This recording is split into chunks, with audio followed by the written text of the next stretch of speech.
کہ آپ جب ایڈوکیٹ جنرل لگے، یہ ابھی کی بات ہے، جب عمران خان کی گورنمنٹ کو ووٹ آف نو کانفیڈنس سے ختم کیا گیا، اس کے بعد پنجاب میں ایک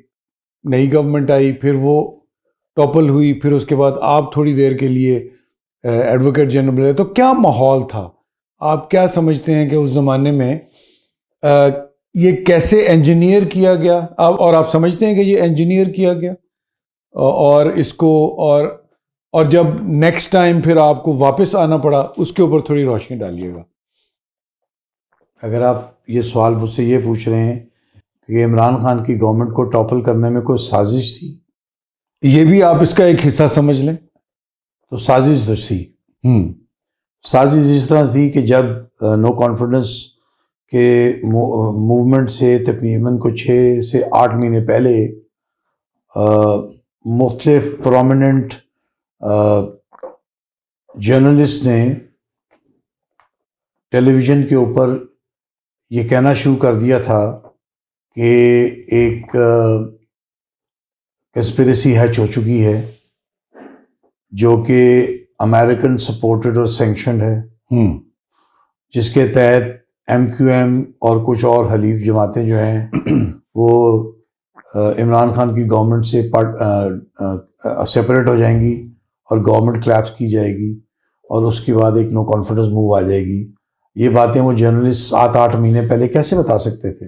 اور یہ ہسٹری کا پارٹ ہے۔ ٹھیک، اس میں سب سے پہلے میرا خیال ہے جو خبر بریک کی تھی وہ ہارون رشید صاحب نے، جو فیمس جرنلسٹ ہیں، انہوں نے بریک کی تھی، اور اس وقت تو خواب و خیال میں بھی نہیں تھا کسی کے کہ پنجاب جو عمران خان کی گورنمنٹ جو ہے اس کو اس طریقے سے کلیپس کرایا جائے گا۔ یہ پارٹ ہسٹری حقیقت نظر آتی ہے، اور اب تو ریسنٹ پاسٹ کے اندر بہت سارے امریکن اخباروں اور چینلز نے بھی اس بات کی توثیق کی ہے کہ یہ واقعی کنسپریسی کے تحت کرائی گئی۔ اچھا سر، اس پہ بھی آتے ہیں کہ امریکن کانسپریسی سے تو چلیں،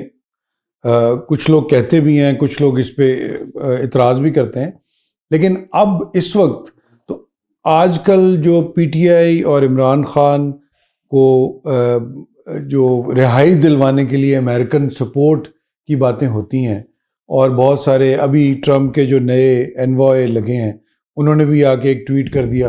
تو آپ اس کو کس تناظر میں دیکھتے ہیں؟ تو آپ یہ سمجھتے ہیں کہ وہ صرف انسانی حقوق کی بنیاد پہ ہو رہا ہے، اور وہ جو پہلے ہوا وہ امریکہ نے گرایا، تو how do you see that? میں کوئی پولیٹیکل اینالسٹ تو نہیں ہوں، کہ جو میں سمجھتا ہوں ایک باشعور شہری ہونے کی حیثیت سے وہ یہ ہے کہ امریکنز کے اور بھی فارن پاورز کے پاکستان میں وائٹل انٹرسٹ انوالوڈ ہیں۔ یہ ایک اسٹریٹجک ہمارے ملک کی ایک ایسی، ایک طرف انڈیا ہے، ایک طرف افغانستان ہے، ایک طرف ایران اور چائنا ہمارے بارڈرز پہ ہیں، تو اسٹریٹجک امپورٹنس تو ہے۔ تو اٹس کوائٹ پاسبل کہ پی ٹی آئی کو جس طریقے سے رگیدا گیا ہے، پی ٹی آئی کو جوڈیشل ورڈک سے، جسٹس قاضی فیضہ کے ورڈک سے اس سے سمبل سینا کیا، اس کو الیکشن میں رگیدا گیا، اس کو فیئر اینڈ فری الیکشن میں پارٹیسپیٹ نہیں کرنے دیا گیا،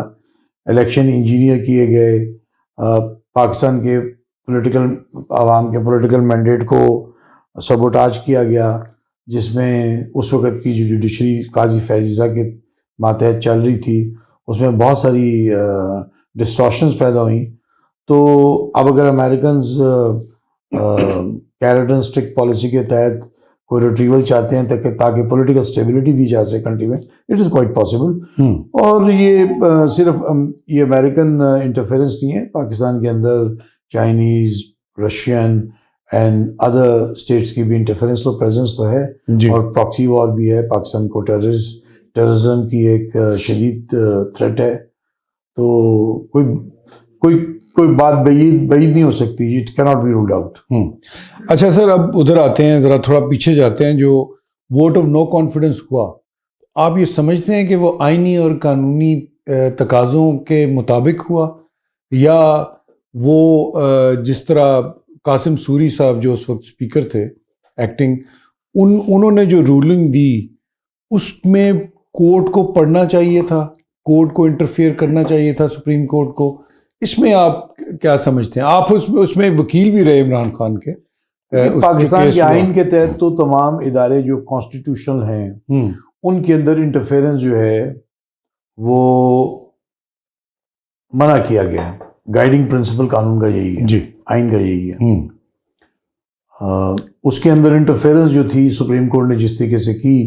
وہ نامناسب تھی. یا تو آپ جسٹس قاضی فیض عیسیٰ اور ان کے پوری فل بینچ کی جو ججمنٹ آئی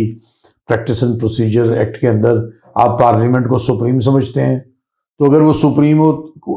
کورٹ ہے, سپریم ہے تو سپریم کورٹ اس سپریمیسی کے اندر انٹرفیرنس کیسے کر سکتی ہے؟ اور اگر سپریم نہیں ہے تو پھر سپریم کورٹ کی انٹرفیرنس جائز ہے. تو پھر کون سا انسٹیٹیوشن سپریم ہے پاکستان میں؟ اور آئین تو ایک فلاسفی ہے, اس کے جو پروٹیکٹرز ہیں پارلیمنٹ بھی یہی کلیم کرتی ہے, ایگزیکٹو بھی یہی کلیم کرتی ہے, سپریم کورٹ بھی یہی کرتی ہے. تو یہ آپس میں جو انسٹیٹیوشنل تناؤ ہے اور انسٹیٹیوشنل سپریمیسی کی وار ہے, اسی سے جو سارا کیوس پڑا ہوا ہے. میرا خیال ہے قاسم سوری صاحب نے جو کیا وہ اسمبلی کے اندر رہنا چاہیے تھا, اور اسمبلی کے ممبران کو اس کو پولیٹیکل جدوجہد کرنی چاہیے تھی. سپریم کورٹ کو اس میں انٹرفیئرنس نہیں کرنی چاہیے تھی. جس طرح کہ آپ کہہ رہے ہیں کہ فل کورٹ ججمنٹ جس میں پریکٹس اینڈ پروسیجر جو ایکٹ تھا اس کو ویلیڈیٹ کیا گیا اور پارلیمنٹ کی سپریمیسی کو مانا گیا, تو آپ کا مطلب کہنے کا یہ ہے کہ وہ جو قاسم سوری صاحب نے جو کیا اس کو اسی طرح رہنے دیا جاتا اور کل کلاں کو آ کے وہی پارلیمنٹ یا اگلی پارلیمنٹ آ کے کوئی اس طرح کی قانون سازی کر لیتی یا آئین میں ترمیم کر لیتی کہ آگے آنے والے ٹائم میں اس طرح کی کوئی رولنگ نہیں دی جا سکتی. یہ ہو سکتا تھا. آپ کہتے ہیں کورٹ کو بالکل کورٹ کو ریفرین کرنا چاہیے, کورٹ کو جوڈیشل پروڈنس دکھانی چاہیے تھی, انٹرفیئرنس نہیں کرنی چاہیے تھی. 5 ججوں کی جو بینچ تھی headed by justice chief justice عطا عمر بندیال صاحب, ان کی ججمنٹ تو پھر اوور رول ہو چکی ہے نا پریکٹس اینڈ پروسیجر میں, جہاں پہ فل کورٹ نے بیٹھ کے کہہ دیا کہ پارلیمنٹ سپریم ہے. جی جی, تو آپ جو بندہ سپریم ہے اس کے اندر تو انٹرفیئرنس نہیں کر سکتے. بڑا انٹرسٹنگ